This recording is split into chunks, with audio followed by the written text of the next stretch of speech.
Hi, I'm Jacinth and this is Rose Diaries. Today I want us to talk about beliefs, or let me call them principles, those things that shape how we view the world, how we interact with others, or even how we treat others. These beliefs determine who we become tomorrow. What we believe is our mindset, and the mind we set for ourselves determines a lot who we become tomorrow. If you want to be rich, you have to think rich. That is a belief, that's a mindset. And that's what I'm going to be talking about today. I'm going to be sharing 3 main principles that govern my life. And I would like for everyone watching this video to share their 3 principles or beliefs. Your belief or your principle could be the exact thing that someone else needs to take them to their next level. Okay, let's get started. Subscribe. In our different cultures, there are certain things that we believe. But here's the thing, you shape your culture. You determine what to believe and what to not believe. If something is not going to be beneficial to you, then why carry that belief? We should only carry positive beliefs. Remember, at the beginning, we say that these beliefs determine who we become tomorrow. If you carry negative beliefs, that means your life is going to be full of negativity, and we don't want that. If there are some beliefs that your parents carried on to you, but they do not work for you, it is okay to drop them. Our parents lived in a generation that is completely different from the generation that we are living in right now. So some of their beliefs may not apply to this generation. It is in your best interest to drop them, and that is okay. It is good to know what works for you and what doesn't. That is one level of maturity. Anyway, let's get to the business. What are those beliefs that have shaped my life? The other question will be, how did I get to these principles? Where did they come from? Where did it all start? My first belief is confidence is a byproduct of courage. And what this means is you cannot be confident if you don't have courage. Confidence is just a byproduct. Courage is like the parent, and confidence is the child. Without the parent, there is no child. I'll give an example. For those that did biology, when photosynthesis takes place, oxygen is a byproduct. And what this means, keeping all factors and other situations constant, if photosynthesis doesn't take place, there will not be oxygen. In the same way, if we don't take courage, if we don't have courage, there is no way we are going to have confidence, because confidence is just a byproduct of courage. We need courage first. During my school days, I was very shy in class, however bright, because when we did the papers, I used to score highly, but I doubted myself a lot. Whenever a question was raised in class, I would never raise my hand because I was scared. No matter how much I knew that what I had in my mind was the right answer, I still doubted. I told myself, when I'm confident enough in what's right and what's not right, or in myself to speak up, that's when I will speak. The truth is, many years went by and I never saw that confidence come. One day I was scrolling on YouTube and then this video pops up. I don't even remember the channel or the person, but I remember the message.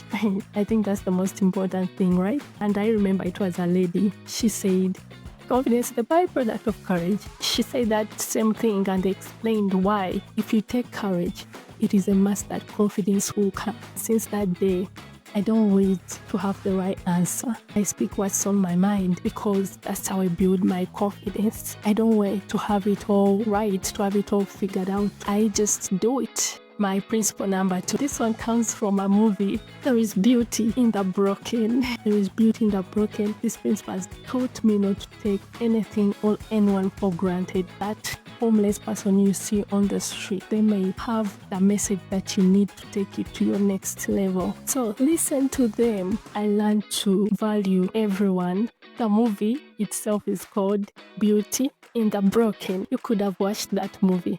If you want to watch it, there is a link in the description below. And by the way, it is free. In this movie, there is this guy, he's a psychologist.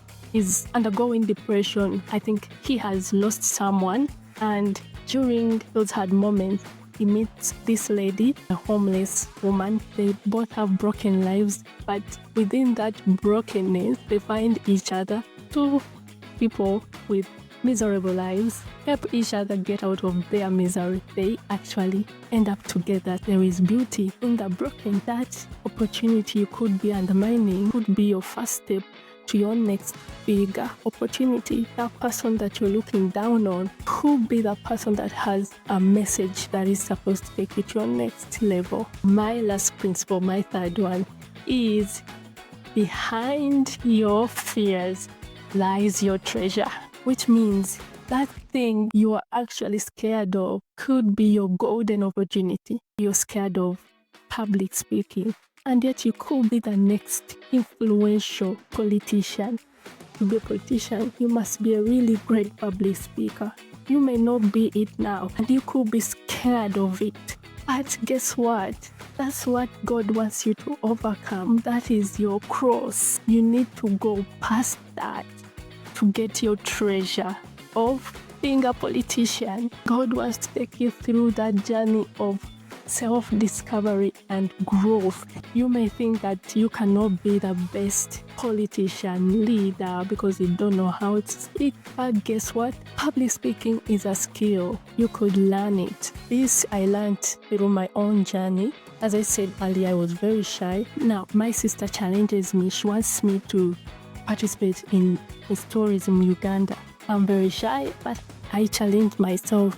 I was like, oh well, let me go for this. All I need is courage. This journey taught me a lot about myself. I realized that there is nothing that is impossible in this world. You just have to take the first step. I realized that it's not as hard as I thought. My fear was public speaking, but I took the first step with all the self-doubts that I went with to this competition. I did not just compete. I walked away with a prize. I walked away with a treasure. My treasure was there, behind my fears, waiting for me to come to it. But there was a price. I had to walk through that fear to grab that treasure. Don't be scared of the fear, the anxiety. That shouldn't scare you. Just start walking. You'll see it be washed away in a very amazing way. You'll not even notice. And your fears will be gone. So those are the three most powerful principles that I live by. Confidence is a byproduct of courage. Beyond your fears lies your treasure. And there is beauty in the broken. Now, what are yours? I can't wait to read them.